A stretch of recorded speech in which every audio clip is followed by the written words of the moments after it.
Halo guys, apa kabar? Jadi, video ini dibuat untuk memenuhi tugas mata kuliah Bahasa Sanskerta. Disimak dengan baik ya.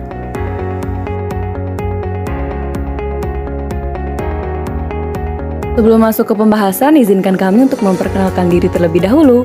Yang pertama, ada saya sendiri, Dwi Anggreni dengan NIM 20120611001. Selanjutnya ada Widiawati dengan NIM 20120611002.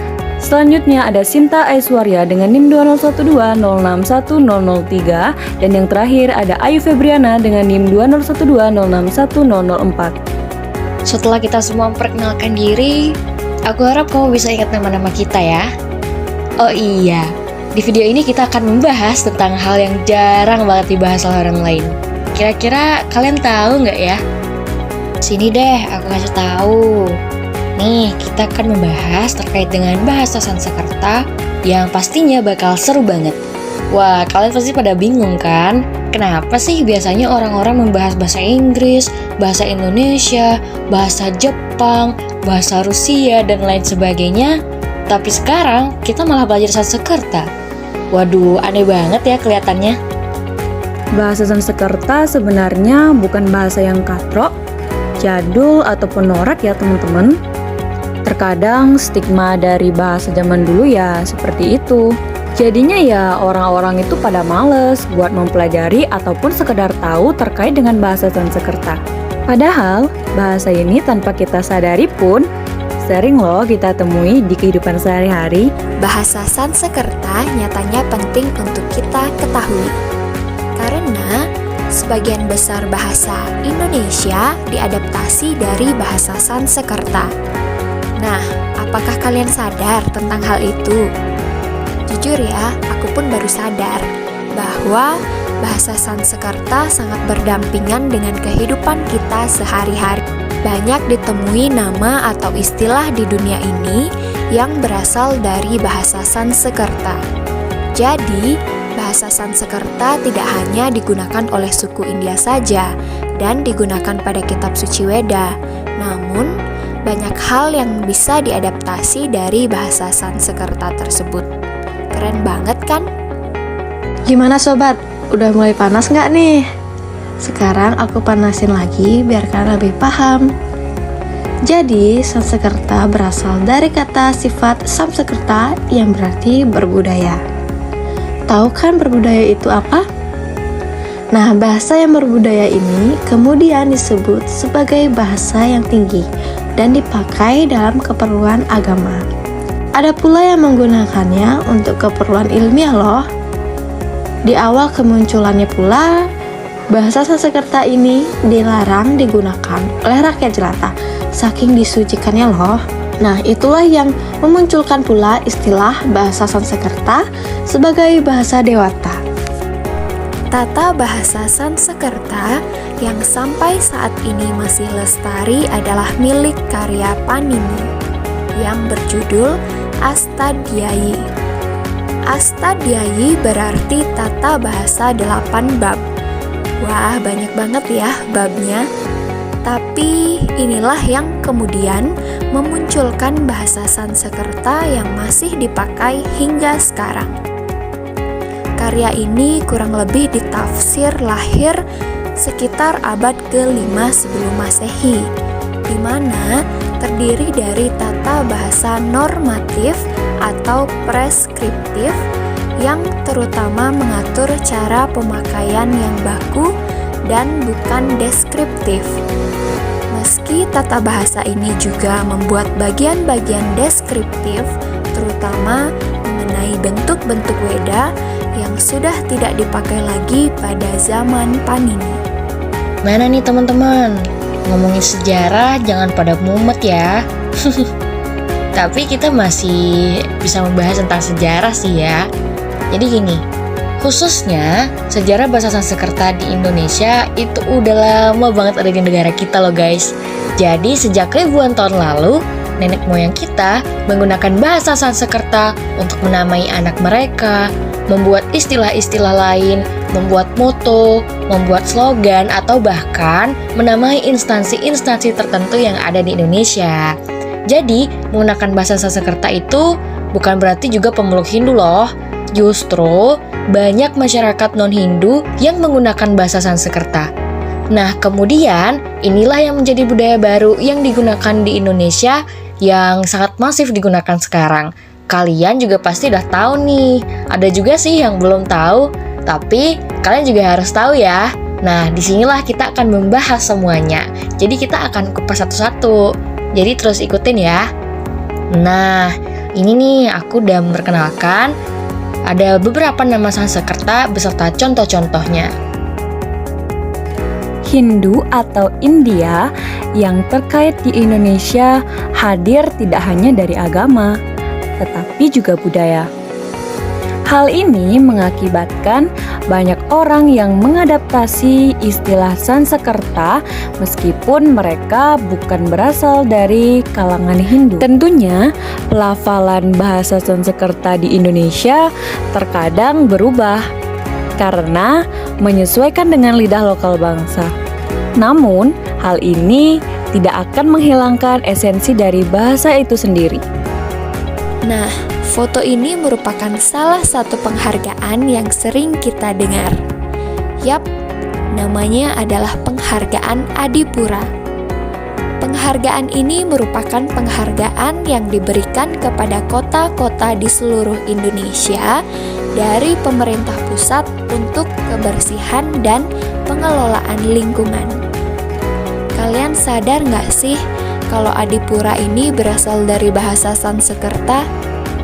Ya, Adi yang berarti panutan dan Pura yang berarti kota.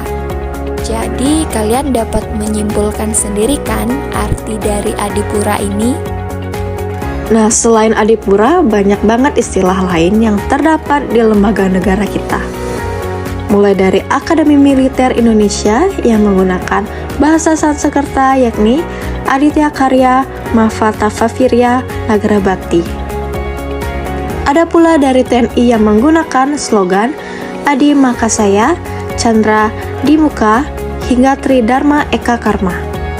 Keren banget kan bahasa ini? Gak kalah saing sama bahasa Inggris yang masih digunakan pada zaman sekarang. Oke guys, sekarang kita lanjut yuk ke pembahasan berikutnya, yakni tentang abjad Sanskerta. Jadi, bahasa ini ditulis dalam huruf yang disebut dengan Dewanagari dan disebut juga dengan Warnamala. Warnamala adalah abjad dalam bahasa Sanskerta yang terdapat 48 buah di dalamnya. Abjad ini tentunya dibagi lagi guys atas dua kelompok, yakni kelompok huruf vokal sebanyak 15 buah dan kelompok konsonan sebanyak 33 buah. Vokal atau suara terdiri atas vokal pendek sebanyak 5 buah dan vokal panjang sebanyak 8 buah hingga vokal perubahan. Konsonan terdiri atas 4 kelompok, yakni Pancawalimuka sebanyak 25 buah, semivokal sebanyak 4 buah, desis sebanyak 3 buah, dan desah sebanyak 1 buah. Bahasa Sanskerta, sebagaimana yang dikatakan oleh Sir William Jones, menyatakan bahwa bahasa Sanskerta, bagaimanapun kegunaannya, memiliki struktur yang menakjubkan. Lebih sempurna dari bahasa Yunani, lebih luas daripada bahasa Latin, dan lebih halus dan berbudaya daripada keduanya. Namun, memiliki keterikatan yang lebih erat pada keduanya, baik dalam bentuk akar kata kerja maupun bentuk tata bahasa yang tak mungkin terjadi hanya secara kebetulan. Sangat eratlah keterikatan ini sehingga tak ada seorang ahli bahasa yang bisa meneliti ketiganya tanpa percaya bahwa mereka muncul dari sumber yang sama, yang kemungkinan sudah tidak ada. Nah, dari sini kita berpikir, apakah Sanskerta sepenting itu? Apa sih pentingnya kita mengetahui Sanskerta? Apakah Sanskerta akan tetap eksis? Jawabannya iya. Karena Sansekerta juga dapat dikatakan sebagai ibu dari segala bahasa. Maka, penting bagi kita untuk mengetahui asal-usul dari bahasa tersebut. Hal ini bertujuan agar kita senantiasa melestarikan segala warisan nenek moyang di bumi, dan tentunya Sansekerta itu nggak seribet yang dikatakan orang-orang kok, asalkan kita mau belajar dengan bersungguh-sungguh. Sansekerta juga akan terus abadi karena sepanjang zaman bahasa ini akan selalu digunakan. Bahkan di era modern ini masih banyak loh yang menggunakan bahasa Sansekerta. Nah, bener banget nih apa yang dibilang Dwi teman-teman. Jadi, Sansekerta itu sebenarnya nggak ribet, malahan lebih ribet bahasa yang lain gitu. Nah, apalagi nih ya, waktu nulis huruf Dewanagarinya adalah menurutku hal yang paling challenging gitu. Nah, apalagi bukunya juga banyak banget tersebar di toko buku seluruh Indonesia pokoknya gitu. Oh iya, aku mau ngasih beberapa contoh kosakata dalam bahasa Sansekerta yang sekiranya kamu perlu tahu nih. Soalnya ini berkaitan dengan kehidupan sehari-hari. Nah, jadi di slide pertama ini ada nama-nama dalam bahasa Sansekerta. Yang pertama itu ada Abia, lalu ada Abimanyu, lalu ada Abirama, lalu ada Balendra, ada Brahma, ada Chandra, ada Danar, ada Enzi, ada Gala, ada Ganendra, ada Gautama, Hara, Irawan, Janu, ada Kayana, ada Lakshan, ada Kandra, ada Mahendra, Nanda, Narayana, Parama, Radewa, Surendra, dan Suma. Waduh, nama-namanya keren banget ya. Jadi nanti kalau kalian mau menamai misalnya hewan peliharaan atau di masa depan kalian bakal punya anak, bisa banget nih menjadikan bahasa Sansekerta sebagai referensi kalian dalam mencari nama. Selanjutnya kita akan beranjak ke moto-moto dalam bahasa Sansekerta. Nah, moto ini banyak banget digunakan di instansi yang ada di Indonesia loh teman-teman. Jadi nih, aku sebutin salah satunya ya. Ada Pendidikan Indonesia, Tutwuri Handayani. Kita nggak nyangka ya bahwa Tutwuri Handayani itu berasal dari bahasa Sansekerta loh. Lalu ada juga penghargaan sekolah yang namanya Adiwiyata. Lalu ada slogan dari Menteri Keuangan yakni Nagara dan Naraka. Lalu dari AL Indonesia itu ada Jalesweva ya, Jayamahi gitu ya. Emang sih ngomongnya agak belibet ya, tapi kalau kita bisa teliti lebih lanjut, jadi kita bakal nggak terlalu belibet. Maaf ya kalau misalnya aku belibet. Lalu ada juga TNI AU, Swabuana Paksa. Waduh, keren banget sih ini. Lalu ada TNI AL, Jalesweva Jayamahi. Lalu ada TNI AD, Kartika Eka Raksi. Lalu ada Polri, Rastra Sewa Kotama. Dan ada semboyan NKRI yakni Bhinneka Tunggal Ika. Waduh, keren banget ya. Oke, kita beranjak ke pembahasan selanjutnya, yakni ada nama-nama jalan dalam bahasa Sansekerta. Waduh, kalau orang-orang yang di Bali ini udah banyak banget ada nama jalan yang berasal dari Sansekerta ya. Tapi kalau di bagian Indonesia lain aku belum tahu nih guys. Jadi nanti kalau kalian ada yang tahu silahkan komen ya. Oke, jadi yang pertama itu ada Bisma. Ada tuh Jalan Bisma kalau di Singaraja ya. Terus ada juga Jalan Arjuna, ada Jalan Krishna, ada Nakula, ada Sadewa, ada Abimanyu, ada Yudhistira, ada Wibisana, ada Mahendradatta, ada Sri Kandi, ada Anggada, Laksmana, Bima, dan Rama. Itu adalah beberapa contoh nama dalam bahasa Sansekerta, nama jalan ya khususnya. Nah, kita bahkan sering nggak sadar ya kalau misalnya nama-nama jalan itu berasal dari tokoh-tokoh yang ada di kitab-kitab yang ada di umat Hindu gitu, atau dari bahasa Sansekerta gitu ya. Nah, ini dia guys daftar nama-nama hari dan bulan dalam bahasa Sansekerta.